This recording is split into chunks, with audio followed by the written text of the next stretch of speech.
ಏನು ಘಟಪ್ರಭಾ ನದಿ ಪ್ರವಾಹಕ್ಕೆ ಬಾಗಲಕೋಟೆ ಜಿಲ್ಲಾ ವ್ಯಾಪ್ತಿಯಲ್ಲಿ ಬರ್ತಾ ಇರುವಂಥ ಏನು ಘಟಪ್ರಭಾ ನದಿ ತೀರದ ಗ್ರಾಮಸ್ಥರು ತತ್ತರಿಸಿ ಹೋಗಿದ್ದಾರೆ. ಈಗಾಗಲೇ ಮಿರ್ಜಿ ಗ್ರಾಮ ಬಹುತೇಕ ಜಲಾವೃತವಾಗಿರುವಂಥದ್ದು. ಅದರ ಜೊತೆಗೆ ಘಟಪ್ರಭಾ ನದಿ ಪಕ್ಕದಲ್ಲೇ ಇರುವಂಥ ಮಳಲಿ ಗ್ರಾಮ ಕೂಡ ಜಲಾವೃತವಾಗಿದೆ. ಅದರ ದೃಶ್ಯವನ್ನು ತೋರಿಸ್ತಾ ಇದ್ದೀನಿ ನಾನು, ಎಷ್ಟು ಮಟ್ಟಿಗೆ ನೀರು ಇಲ್ಲಿ ಈ ಗ್ರಾಮಕ್ಕೆ ನುಗ್ಗಿದೆ ಅಂತ ಹೇಳ್ಕೊಂಡು.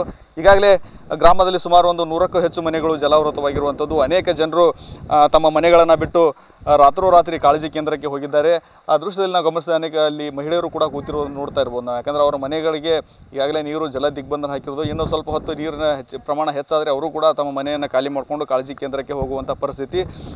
ಅದರ ಜೊತೆಗೆ ಈ ಘಟಪ್ರಭಾ ನದಿ ಪ್ರವಾಹ ದೇವರಿಗೂ ಕೂಡ ಜಲ ದಿಗ್ಬಂಧನ ಹಾಕಿದೆ ಅಂತಲೇ ಹೇಳ್ಬೋದು. ಇದಕ್ಕೆ ಸಾಕ್ಷಿಯಾದಂಥ ದೃಶ್ಯ ಇಲ್ಲಿ ನಾವು ಆಂಜನೇಯನ ದೇವಸ್ಥಾನವನ್ನು ತೋರಿಸ್ತಾ ಇದ್ದೀವಿ. ಆ ದೇವಸ್ಥಾನದ ಒಂದು ಪ್ರಾಂಗಣದೊಳಗೂ ಕೂಡ ಈಗಾಗಲೇ ನೀರು ನುಗ್ಗಿರುವಂಥದ್ದು ಮತ್ತು ಕ್ಷಣ ಕ್ಷಣಕ್ಕೂ ಕೂಡ ನೀರಿನ ಪ್ರಮಾಣ ಹೆಚ್ಚುತ್ತಲೇ ಸಾಗ್ತಾ ಇರೋದ್ರಿಂದ ಈ ದೇವಸ್ಥಾನ ಕೂಡ ಇನ್ನೂ ಸ್ವಲ್ಪ ಹೊತ್ತಿನಲ್ಲಿ ಹೆಚ್ಚಿನ ಪ್ರಮಾಣದಲ್ಲಿ ನೀರು ಬಂದು ಮತ್ತಷ್ಟು ಜಲಾವೃತವಾಗುವಂತಹ ಸಾಧ್ಯತೆ ಇದೆ. ಅದರ ಜೊತೆಗೆ ಮನೆಗಳು ಅಂದರೆ ಕೇವಲ ದೇವಸ್ಥಾನ ಅಷ್ಟೇ ಅಲ್ಲದೆ ಮನೆಗಳು ಕೂಡ ನೀರು ಈ ನಮ್ಮ ಎಡಭಾಗದಲ್ಲಿ ತೋರಿಸ್ತಾ ಇದ್ದೀವಿ ನಾವು.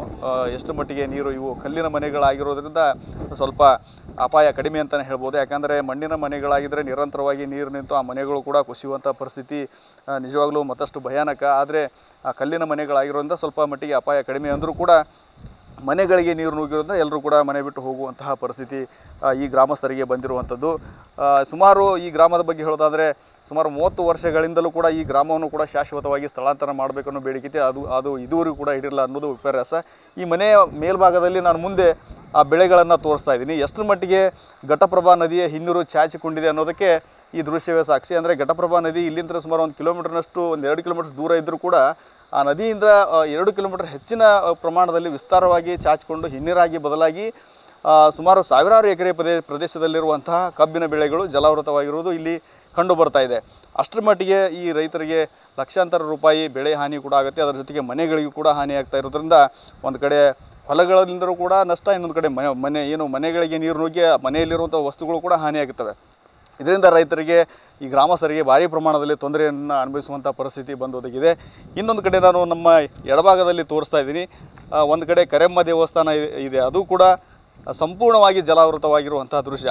ಅಂದರೆ ಆ ದೇವರಿಗೂ ಕೂಡ ಪ್ರವಾಹ ಜಲ ದಿಗ್ಬಂಧನ ಹಾಕಿದೆ ಅನ್ನೋದಕ್ಕೆ ಈ ಕರೆಮ್ಮ ದೇವಸ್ಥಾನದ ಬಂದಿರುವಂತಹ ನೀರು ಅದಕ್ಕೆ ಸಾಕ್ಷಿ ಅಂತಲೇ ಹೇಳಿದರೆ ತಪ್ಪಾಗಲಿಕ್ಕಿಲ್ಲ. ಮತ್ತು ಈ ಒಂದು ವಿಚಾರಕ್ಕೆ ಸಂಬಂಧಪಟ್ಟಂತೆ ರೈತರು ಏನು ಹೇಳ್ತಾರೆ, ಇಲ್ಲಿ ಸ್ಥಳೀಯರು ಅವರ ನೋವಿನ ನುಡಿಗಳೇನು ಮತ್ತು ಅವರು ಎಷ್ಟು ಮಟ್ಟಿಗೆ ತೊಂದರೆಯಲ್ಲಿ ಸಿಲುಕಿದ್ದಾರೆ ಅನ್ನೋ ಕೇಳೋಣ. ಸರ್, ಈಗ ಈ ರೀತಿ ಪ್ರವಾಹ ಬಂದ ಎಷ್ಟು ತೊಂದರೆ ಆಗತ್ತೆ ನಿಮ್ಗೆ? ಫುಲ್ ತೊಂದರೆ ರೀ ಇಲ್ಲಿ ಸರ್, ಒಟ್ಟಾರೆ ಫುಲ್ ತೊಂದರೆ ರೀ. ಅದಕ್ಕಾಗಿ ರೀ ಇದು ಬೇರೆ ಕಡೆ ಶಿಫ್ಟ್ ಮಾಡಿದ್ರೆ ಚಲೋ ರೀ ನಮಗೆ. ಒಟ್ಟಾರೆ ಭಾಳ ಈಗ ಇವೆಲ್ಲ ಮುನಿಗ್ಯಾವ್ರಿ ಸರ್.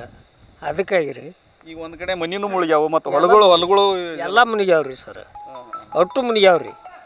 ಮತ್ತು ಏನು ಮಾಡೋದ್ರಿ? ಅದಕ್ಕಾಗಿ ನಮಗೆ ಊಟ ಇಲ್ಲರಿ, ಏನೂ ಇಲ್ಲರಿ. ಅದಕ್ಕಾಗಿ ಇದ್ದದ್ದು ಆಂಬಲಿ ಮಾಡ್ಕೊಂಡು ಕುಡಿಯಾಕತ್ತೀವಿ ರೀ ಸರ. ಇದಿಷ್ಟು ಇಲ್ಲಿನ ರೈತರ ಮಾತು. ಯಾಕಂತಂದರೆ ಒಂದು ಕಡೆ ಮನೆಗಳು ಕೂಡ ಸಂಪೂರ್ಣವಾಗಿ ಜಲಾವೃತವಾಗಿವೆ, ಇನ್ನೊಂದು ಕಡೆ ಹೊಲಗಳು ಕೂಡ ಜಲಾವೃತವಾಗಿವೆ. ಇದರಿಂದ ಡಬಲ್ ನಷ್ಟ. ಒಂದು ಕಡೆ ಬೆಳೆ ಹಾನಿಯಾಗಿ ನಷ್ಟವನ್ನು ಅನುಭವಿಸ್ತಾ ಇದ್ದಾರೆ, ಅದರ ಜೊತೆಗೆ ಮನೆಗಳಿಗೆ ಇದ್ದಂಥ ಸಾಮಾನುಗಳು ಹಾಳಾಗ್ತವೆ. ಮತ್ತು ಒಂದು ವೇಳೆ ನೀರು ಕಡಿಮೆ ಆದ ನಂತರ ವಾಪಸ್ ಮನೆಗೆ ಬಂದು ವಾಸ ಮಾಡುವಂಥ ಸಂದರ್ಭದಲ್ಲಿ ಮತ್ತೆ ಅದಕ್ಕೆ 10,000 20,000 ರೂಪಾಯಿ ಅದಕ್ಕಿಂತ ಹೆಚ್ಚು ಹಣವನ್ನು ಖರ್ಚು ಮಾಡಿ ಮನೆಯನ್ನು ಮತ್ತೆ ಮೊದಲು ಹೇಗಿತ್ತು ಆ ರೀತಿಯಲ್ಲಿ ಸುಸ್ಥಿತಿಯಲ್ಲಿ ಇಡಬೇಕು ಅಂತ ಕೆಲಸಕ್ಕೂ ಕೂಡ ಮತ್ತೆ ಪುನಃ ಹಣ ಖರ್ಚಾಗುತ್ತೆ.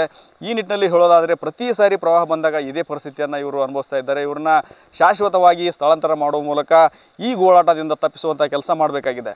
ಕ್ಯಾಮ್ರಾಮನ್ ಬಾಪು ಜೊತೆ ರವಿ ಮೂಕಿ, TV9 ಬಾಗಲಕೋಟೆ.